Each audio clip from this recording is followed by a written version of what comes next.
जय गुरुदेव।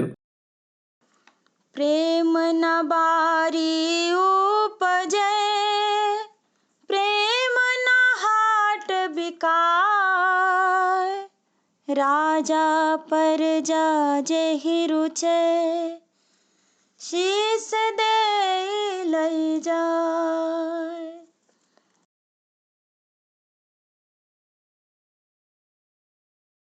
जय गुरुदेव नारा लगाते चले हैं। जय गुरुदेव नारा लगाते चले हैं। दुखी जन को बाबा जगाते चले हैं। दुखी जन को बाबा जगाते चले हैं। धर्म पुण्य क्या है बताते चले हैं। धर्म पुण्य क्या है बताते चले हैं। कर्म पाप भय भी लखाते चले हैं। कर्म पाप भय भी लखाते चले हैं। उठो पास आओ बुलाते चले हैं। उठो पास आओ बुलाते चले हैं। भटक भूल सबकी मिटाते चले हैं। भटक भूल सबकी मिटाते चले हैं। वो सतनाम क्या है सुनाते चले हैं। वो सतनाम क्या है सुनाते चले हैं। जो सुनते हैं उनकी बचाते चले हैं। जो सुनते हैं उनकी बचाते चले हैं। मना करते हैं मांस मछली न खाना। मना करते हैं मांस मछली न खाना। सुनो भाई बहनों इसे मत पकाना। सुनो भाई बहनों इसे मत पकाना। सभी अंडे बच्चे तू अपना समझना। सभी अंडे बच्चे तू अपना समझना। इन्हें भूल कर भी ना भुनना ना तलना। इन्हें भूल कर भी ना भुनना ना तलना। दया रूप मैया बुलाते चले हैं। दया रूप मैया बुलाते चले हैं। जय गुरुदेव नारा लगाते चले हैं। जय गुरुदेव नारा लगाते चले हैं। शराब चरस भांग गांजा न पीना। शराब चरस भांग गांजा न पीना। मनुज हो के पशु सा वृथा तेरा जीना। मनुज हो के पशु सा वृथा तेरा जीना। नशा नाम को अपने ऊपर चढ़ाओ। नशा नाम को अपने ऊपर चढ़ाओ। सिमट करके बाहर से भीतर को आओ। सिमट करके बाहर से भीतर को आओ। वहीं वह तुम्हारे लिए बस खड़े हैं। वहीं वह तुम्हारे लिए बस खड़े हैं। जय गुरुदेव नारा लगाते चले हैं। जय गुरुदेव नारा लगाते चले हैं। अगर चाहते तुम प्रभु को हो पाना, अगर चाहते तुम प्रभु को हो पाना, तपिश से है बचना जगत को बचाना। तपिश से है बचना जगत को बचाना। तो मानो जो बाबा है बातें बताते, तो मानो जो बाबा है बातें बताते। मुसीबत तू सिर पर क्यों अपने हो लाते, मुसीबत तू सिर पर क्यों अपने हो लाते। बचाने को आए बचेंगे भले हैं, बचाने को आए बचेंगे भले हैं। जय गुरुदेव नारा लगाते चले हैं। जय गुरुदेव नारा लगाते चले हैं। जय गुरुदेव भगवान का नाम गाओ, जय गुरुदेव भगवान का नाम गाओ। भविष्यत के दुख से बचो और बचाओ, भविष्यत के दुख से बचो और बचाओ। बनो शाकाहारी सदाचार लाओ, बनो शाकाहारी सदाचार लाओ। जन जन को सदाचार सेवा सिखाओ, जन जन को सदाचार सेवा सिखाओ। गुरु डूबते को सहारा मिले हैं, गुरु डूबते को सहारा मिले हैं। जय गुरुदेव नारा लगाते चले हैं। जय गुरुदेव नारा लगाते चले हैं। जय गुरुदेव नारा लगाते चले हैं। जय गुरुदेव। जय गुरुदेव।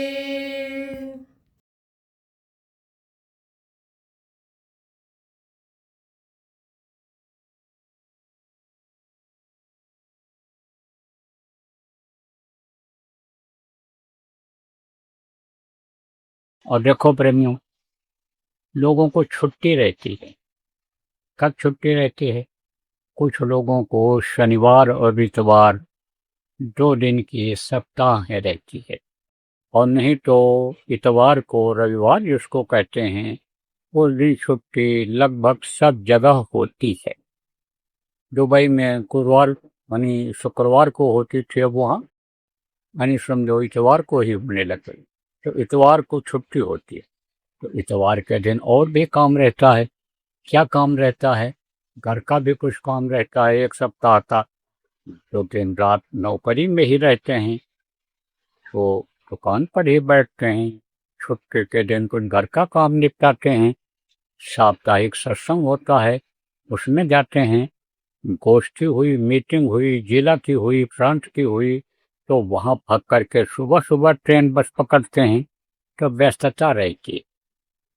वो आप समझो साप्ताहिक सत्संग में नहीं पहुँच पाते हैं, तो उनका साप्ताहिक सत्संग छूट जाता है।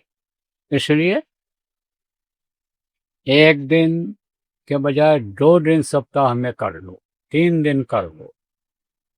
मान लो कोई कार्यक्रम उस दिन संगत का नहीं है, अब जैसे आज ये सुबह नहीं हो पाया होगा जहाँ होता था, अब इस तरह का अगर कोई कार्यक्रम नहीं है तो आप सुबह करते थे या शाम को करते हो बहुत से लोग रविवार को, तो वैसा कर लेना, कोई दिक्कत नहीं है। और एक दिन का और नियम बनाओ, बहुत जगह पर होता है गुरुवार को सब जगह साप्ताहिक सत्संग होने लग जाए, और मंगलवार को भी कर सकते हो, सप्ताह में 2 दिन 3 दिन कर सकते हो। कुछ जगह ऐसी है कि जहाँ रोज होता है। बड़े शहरों में तो एक जगह लोग पहुंच नहीं पाते हैं, तो वो रोज करते हैं, इस मोहल्ले में उस मोहल्ले में उस मोहल्ले, रोज चलता रहता है। जहाँ संगतें बहुत ज्यादा हैं वहाँ एक एक दिन में 2-2 3-3 जगह पर होता है साप्ताहिक सत्संग। तो साप्ताहिक सत्संग से भी फायदा होगा लोगों को, लेकिन साप्ताहिक सत्संग की जो रूपरेखा है आपकी, जिस तरह से करते हो उसमें परिवर्तन लाना पड़ेगा। परिवर्तन माने होता है बदलाव। तो क्या बदलाव लाना रहेगा? देखो, बहुत से लोग कई प्रार्थना बोलते हैं, बहुत से लोग नाम धुनी में ज़्यादा समय दे देते हैं, ध्यान भजन में कम समय देते हैं। तो ध्यान भजन में ज़्यादा समय देना है।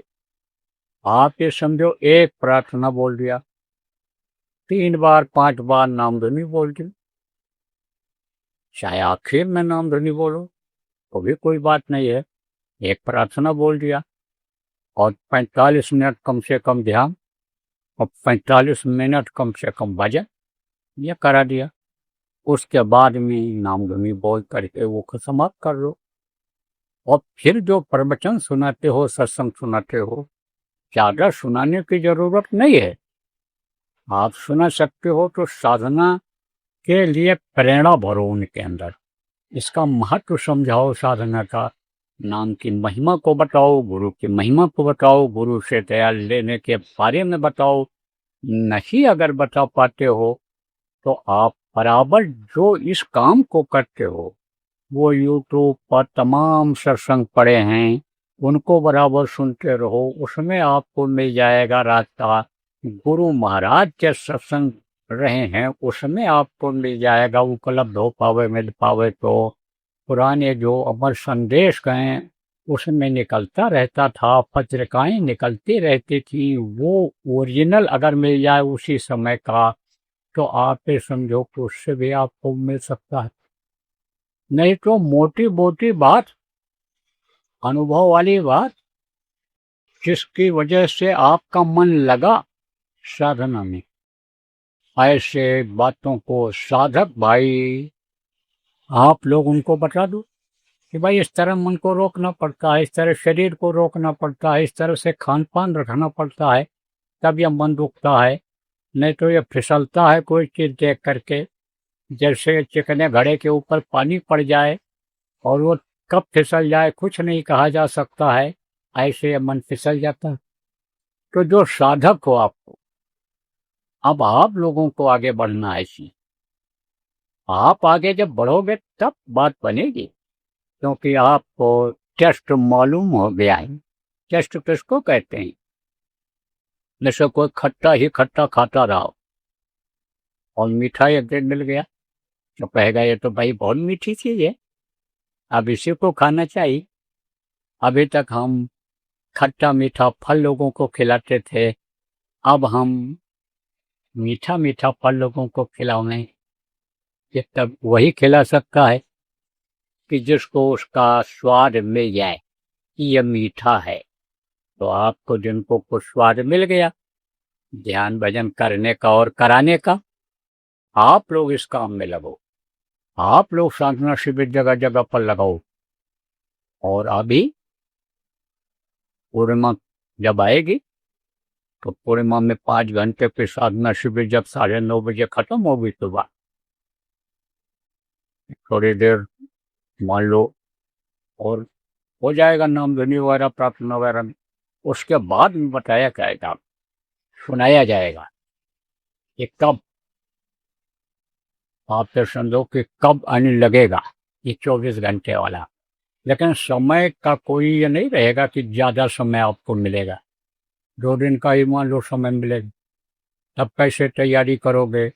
आज से ही तैयारी करना शुरू कर दो, दिमाग दौड़ाना अपने अपने क्षेत्रों में शुरू कर लो और सर्वे शुरू कर दो। सर्वे किसको कहते हैं? देखभाल, पता लगाना कि कहाँ कहाँ लग सकता है। और जैसे आदेश हो जाए, जैसे घोषणा हो जाए, जैसे सूचना पहुंच जाए कि इस तारीख को इतने बजे शुरू हो जाएगा, आप चालू करा दें तो साधना शिविर ज़्यादा लग जाएगी और लोग उसमें शरीक हो जाएंगे।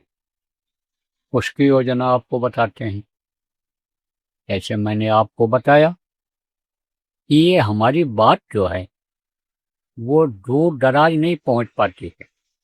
उसका कारण यही है कि कार्यकर्ता हैं और कार्यकर्ता इतने ज़्यादा हैं नहीं जितनी संख्या में नामदानी हैं, तो वो पहुंचा नहीं पाते हैं। खेती है, गृहस्थी है, घर का काम है, उसमें भी फंस जाते हैं बेचारे। पूरा टाइम देने वाले बहुत कम ही लोग हैं। लेकिन ये जिम्मेदारी अगर आप साधक लोग ले लो, जहाँ जहाँ जिस जिस क्षेत्र में रहे हो साधना की हो, और मेरी आवाज़ अगर वहाँ तक आपके पास तक पहुँच रही हो या ये पहुँचा दें, तो आप लोग इसमें लगो। अब आप लोगों के पास तक मेरी आवाज़ पहुँचे और आप लोगों तक आवाज़ पहुँचाओ, उसके लिए हमारे दिमाग में एक बात ये आई है कि देखो, ये मोबाइल फ़ोन जो होता है, इसमें जो मैं बोल रहा हूँ वो अपने घर बैठे लोग सुन रहे होंगे। देश में ही नहीं, विदेशों में भी सुन रहे होंगे। तो जो इसके जानकार हो, कोई भी हो, साधक हो, नामदानी हो, आप इस काम में मदद करो। आप उसको सुनो और लोगों तक उसको पहुंचाने की कोशिश करो, उनको सिखाने की कोशिश करो। इसको जहाँ जहाँ पर ये डिजिटल फ़ोन हैं जिसमें ये आवाज़ यानी रिकॉर्ड हो जाती है और वो उसमें भरी रहती है, और फिर जब उसको खोलो तो वो आवाज़ सुनाई पड़ती है। तो बहुत से लोग रखे हैं लेकिन खोलना नहीं जानते हैं, उसको उनको सिखा दो। गांव-गांव में जा कर के सिखा दो, तो हर गांव में लगभग यानी समझो कि एक नया फ़ोन मिल जाएगा। जहाँ पर टावर लगा हुआ है, वहाँ सब जगह भी ये फ़ोन मिल जाएगा।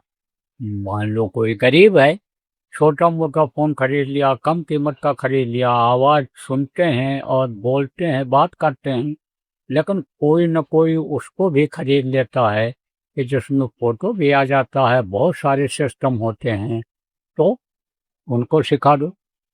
गाँव में बड़ा प्रेम है, एक दूसरे के लोग काम आते हैं। शहरों में तो एक दूसरे को लोग पहचानते ही नहीं, नीचे कोई और रहता, ऊपर कोई और रहता है, जानते ही नहीं है, अपने मतलब से मतलब रखते हैं। लेकिन गांव में एक दूसरे को लोग जानते हैं, तो वो उनको उन तक खबर पहुंचा देंगे। किसके तक खबर पहुंचा देंगे? कि जो नामदानी लोग हैं, जो धार्मिक लोग हैं, शाकाहारी लोग हैं, वो उन तक पहुंचा देंगे। कौन? अब आपको खुद ठीक से समझा देता हूँ। देखो, जैसे मेरे पास मान लो फ़ोन है, वो वाला फ़ोन जो बताया है, और बगल में कोई नामदानी रहता है, उसको बता देंगे कि भाई देखो, ये संदेश बाबा का आने वाला है और ये सुनाना है, लोगों को बताना है, तो तुम सबको खबर कर दो और मेरे यहाँ इकट्ठा कर दो। या जहाँ जगह हो, उसके पास जगह न हो, वो कह देगा कि हम वहाँ पहुँच जाएंगे और सबको सुना देंगे। तो मान लो संख्या ज़्यादा है, तब कैसे सुनेंगे? वो एक डिब्बा आता है, जहाँ भी है, उसको अगर माइक में लगा दो, मोबाइल में लगा दो, तो उसमें आवाज़ आने लगती है। 30, 40, 50 आदमी बड़े आराम से सुन लेते, और ज़्यादा कोई कीमत नहीं होती है। वही सत्संगी सब मिला करके खरीद लें, संगत से ही वो हो जाएगा, और उसी में वो अपना मोबाइल लगा देगा, इसमें जिसमें आवाज़ आती है, बस उसमें लगा देगा, सब सुन ले, तो सब लोगों तक खबर पहुंच जाएगी। इससे सब लोग जान जाएंगे। अब ये जो साप्ताहिक सत्संग होंगे, हफ्ते में कम से कम 2 दिन तो होना है, 3 दिन, 4 दिन, या रोज जो होगा, उस साप्ताहिक सत्संग में उन बातों को लोगों को वो बता देगा। क्योंकि मान लो सब लोग उस दिन नहीं इकट्ठा हो पाए, तो वो समझा देगा। क्योंकि जो ये हम लोग भी बोलते हैं और कोई कठिन शब्द हिंदी का अगर मुंह से निकल गया तो हिंदी समझने वाले भी नहीं समझ पाते हैं, और जो हिंदी भाषा बिल्कुल नहीं जानते हैं वो तो बेचारे समझ ही नहीं पाते हैं। आपको बताया था अभी 3-4 दिन पहले कि कर्नाटक में गया था, तो कर्नाटक में वहाँ पर जो है मुर्गे पाले हुए था, अंडा बेचता था और ध्यान भजन करता था, माला फेरता था, गुरु महाराज का भगत था, गुरु महाराज के पास आता जाता भी था, सत्संग में भी बैठता था, वहाँ नामरानी था। लेकिन उसको यही नहीं मालूम इसमें जीव हत्या होती है और जीव हत्या का पाप लगता है, उसको बेचारे को यही नहीं मालूम था।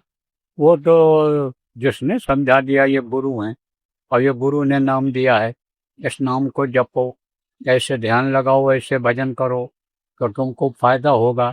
फायदा तो हुआ उसको, मुर्गे के अंडा में ही फायदा। अब अंडा में फायदा न होता तो क्यों बेचता हो, क्यों वो दरमा बना था मुर्गी पालता। लेकिन उसका जो पाप लगता था, पाप लगने से उसकी तरक्की रुकी हुई थी, बेचारे की अंदर की तरक्की रुकी हुई थी। तो ये समझ नहीं पाते हैं लोग, सूचना नहीं पहुंच पाती है और उन प्रदेशों में नहीं पहुंच पाती है कि जहां हिंदी कम चलती है। लेकिन उन प्रदेशों में भी, यानी जिसमें हिंदी नहीं बोली जाती है, जिसमें हिंदी लिखी पढ़ी नहीं जाती है, वहीं की लोकल भाषा चलती है, चाहे वो बंगाली हो, चाहे उड़िया हो, चाहे वो कन्नड़ हो, चाहे वो तेलुगु हो, तो वहाँ पर लोग समझ नहीं पाते हैं। लेकिन जब से ये सिनेमा चला, हिंदी पिक्चरें चली, तब से ये जो पढ़े लिखे लड़के हैं, पढ़े लिखे लोग हैं, ये हिंदी बहुत कुछ समझने लगे। अगर उन्हीं को तैयार कर दिया जाए, जो भी नामदानी है, सत्संगी हैं, उनको बताया जाए, जो पढ़े लिखे जिम्मेदार लोग हो आप ऐसे प्रदेशों पे कि जो वहाँ का काम देखते हो, अगर वही गांव में जा कर के ऐसी योजना बना दो, गांव वालों से ही कह दो कि भाई ये हिंदी समझता है, ये आपको अपनी भाषा में समझा देगा और आप अन्य लोगों को ये समझा दोगे कि इस समय पर यह काम चल रहा है, साधना शिविर फला समय से लगेगी और साधना इस तरह से करना है, तो बेचारे करने तो लगेंगे, पहुंच तो जाएंगे घाट पे। और जब जानकारी हो जाएगी कि किस तरह से सुमिरन किया जाता है, किस तरह से ध्यान किया जाता है, किस तरह से भजन किया जाता है, तो उनको बेचारों को भी पूरा लाभ मिलने लग जाएगा। तो जितने भी जिम्मेदार हो, जितने भी आईटी वाले हो और जितने भी साधक हो, आईटी और जिम्मेदारों से एक पूरा काम नहीं हो सकता, क्योंकि ये थोड़े लोग हैं और अब साधकों की संख्या बढ़ती चली जा रही है। आप साधक लोग ये योजना बनाओ कि हम इस चीज को आगे बढ़ाएंगे और अपनी अपनी अकल और बुद्धि, जो जितना पढ़ाई लिखाई किए हो उस हिसाब से, नहीं भी पढ़े हो लेकिन पढ़े हो, अनुभव है आपको, कुछ कर सकते हो, तो इस काम में लगो। ये बहुत बड़ा परमार्थी काम। देखो प्रेमियों, गुरु महाराज चाहते हैं परिवर्तन। अब जो पढ़े लिखे लोग, बुद्धिजीवी लोग हैं, दिमाग लगाएंगे, कहेंगे परिवर्तन तो यहाँ होता रहता है और रोज परिवर्तन होता रहता है, होता भी है, क्योंकि ये दुनिया संसार ये परिवर्तनशील है ही। लेकिन कभी कभी भारी परिवर्तन होता है, बड़ा परिवर्तन होता है, तुरंत वो सबको दिखाई पड़ने लगता है। कैसे? जैसे मैंने देखा, एक दिन में गर्मी भीषण का अनुभव किया, एक भीषण बरसात का अनुभव किया, और उसके बाद जहाँ लोग तप रहे थे वहां पर पुआल जला जला करके ऐसे सेकने लगे, इतनी ठंडी हो गई। कब की बात है? 1977 की बात है, अयोध्या स्थान की बात है, गुरु महाराज के यज्ञ के समय का बात, के समय की बात है। तो वो परिवर्तन हो जाता है एक दिन में। देखो कई बार परिवर्तन हुआ, वो परिवर्तन लोगों को दिखाई पड़ने लगता है। तो परिवर्तन होगा, बदलाव होगा और भारी बदलाव होगा, और उस बदलाव को गुरु महाराज चाहते हैं जल्दी हो जाए। आप अगर उसमें लग जाएंगे तो गुरु महाराज की पूरी दया मिलेगी और इस धरा पर ही सतयुग उतर आएगा। इस धरती पर ही सतयुग का नजारा दिखाई पड़ने लगेगा, और सतयुग का नजारा जब आ जाएगा तब लोग सुखी हो जाएंगे, तब लोग योगी विज्ञानी हो जाएंगे, तब लोग यानी समझो बहुत आनंद में, शांति में रहने लग जाएंगे। लेकिन उसको करेगा कौन? करेगा कौन? लाएगा कौन? साधक लाएंगे। इसलिए प्रेमियों, साधक समाज तैयार करना। देखेगा कौन सतयुग को? साधक देखेंगे। बाकी कचरा गजला सब साफ हो जाए, बहुत पहले कह करके गए हैं महात्मा लोग, यह सब सफाई हो जाएगी।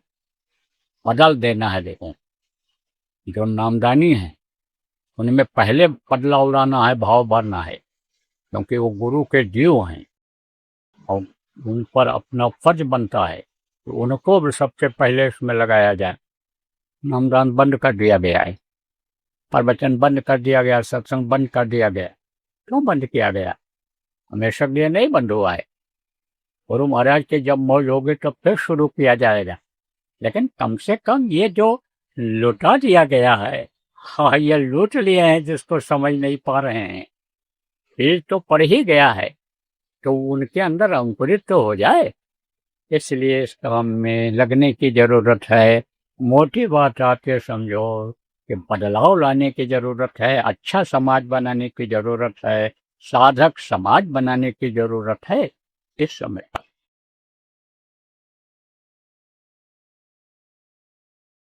जैसे देखो प्रेमियों, त्रयोदशी और पूर्णिमा को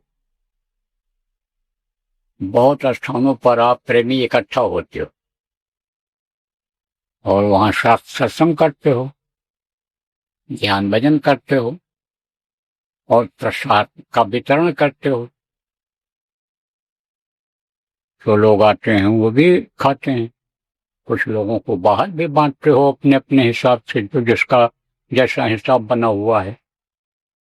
तो अब जहां जहां पर आप लोग इकट्ठा होते हो त्रयोदशी को और पूर्णिमा को, वहां पर 5-5 घंटे की साधना शिविर लगाओ जो अखंड रहेगा। जैसे ये अखंड चल रहा है 5 दिन का, 24 घंटे का, ऐसे ही 5 घंटे का हर त्रयोदशी और हर पूर्णिमा को जहां भी आप सत्संग करते हो, चाहे वो आश्रम हो, अपने जो आश्रम है वो स्थान हो, या कहीं भी जहां आश्रम नहीं है, आपने चुन रखा है कि भाई हमारा यह कार्यालय हम यहाँ करेंगे, कहीं न कहीं आपने जगह बना रखा है, तो वहां पर साधना शिविर लगाओ। जो हम त्रयोदशी और पूर्णिमा को सत्संग होता है जहां जहां, वहां भी अखंड ही चलेगा, वहां भी अखंड ही चलाना है। उसमें लोगों को लाना पड़ेगा बुला बुला करके, क्योंकि कुछ लोग तो उसमें चले जाते हैं, न तो परिवार के लोगों को लाते हैं, न अपने 10-11 साल के जवान और आदि जवान बच्चों को लाते हैं। परिवार के लोगों को नहीं लाते हैं। परिवार के जो नामदानी है सबको लाने की जरूरत है, सबको बैठाने की जरूरत है, ताकि वो घाट तक पहुंचे। तो घाट तक पहुंच नहीं पा रहे हैं। आप देखो प्रेमियों, घाट तक जब तक नहीं पहुंचेंगे, घर से निकल करके घाट तक नहीं पहुंचेंगे, तब तक पार होने की कोई उम्मीद नहीं रहेगी। जहां जहां संगत कम है, नामदानी नहीं है, लेकिन जैसे विदेश है या अन्य जगहों पर जहां जहां नहीं है, वहां अगर आपके मित्र हैं, टहलने घूमने आप पार्कों में जाते हो, व्यापार के हिसाब से एक दूसरे के पास जाते हो और वहां पर आप रहते हो और उनको भी ला सकते हो तुम पूर्णिमा वाले में। न कि वो बैठेंगे 5 घंटा 2 घंटा 3 घंटा, आधा घंटा ही बैठेंगे तो उनको भी दिशा गुरु महाराज से मिल जाएगी।